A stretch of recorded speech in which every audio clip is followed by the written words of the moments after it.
Hey team, final video for today. The last thing I'm going to talk to you about is one of the rumors that they have been spreading about me for a long time. In addition to claiming that I'm a prostitute, that's a part of a trafficking ring out here in the valley, which I have nothing to do with. They also did everything that they could to try to harm me, including making plots and attempts on my life. And I talked about how there's someone who was making fake CPS reports, hoping that CPS would investigate me and take my children away from me. And there's a social worker who actually documented this wild stuff because they paid her to.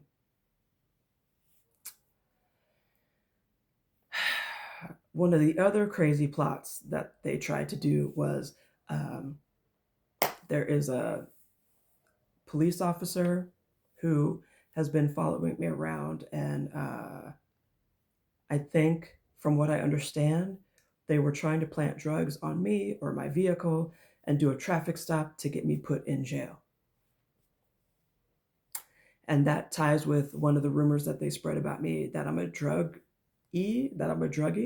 that I use the heroin or meth um, and other different hard drugs, which is absolutely unequivocally false. That couldn't be farther from the truth.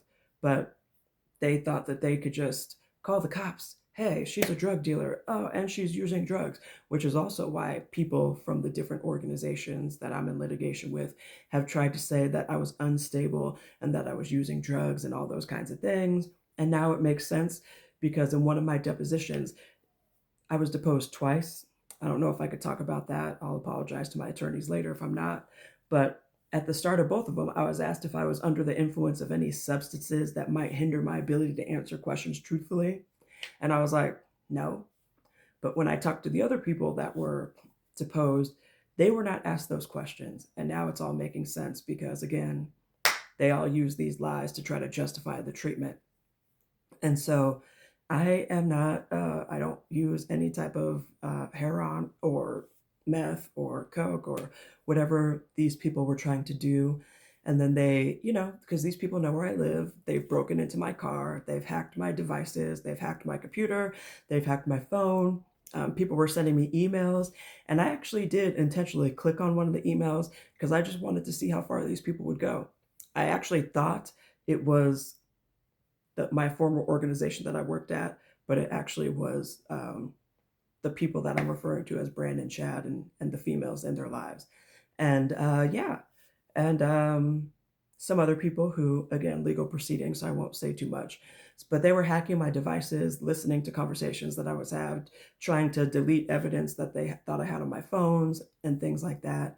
And one of their plans was to accuse me of using drugs, um, poison my food and drinks via DoorDash. So be careful with who drops your food off. Crazy. Um, and then they were just gonna, maybe put something in my trunk or whatever, and then I'd get pulled over by this police officer that was following me around, and I would get arrested and put in jail for that. All an attempt to overwhelm me so that, like, instead of focusing on these legal proceedings, I would be too busy fighting CPS to get my kids back, or I'd be too busy trying to get out of jail.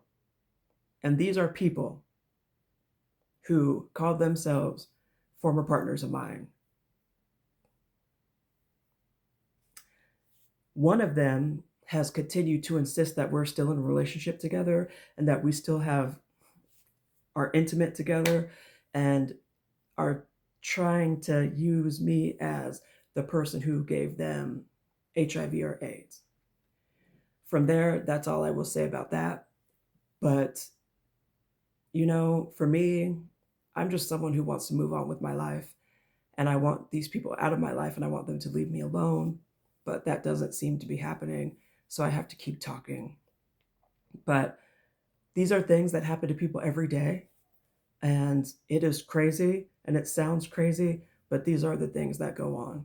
And so I will continue talking about them since these people have no plans of leaving me alone.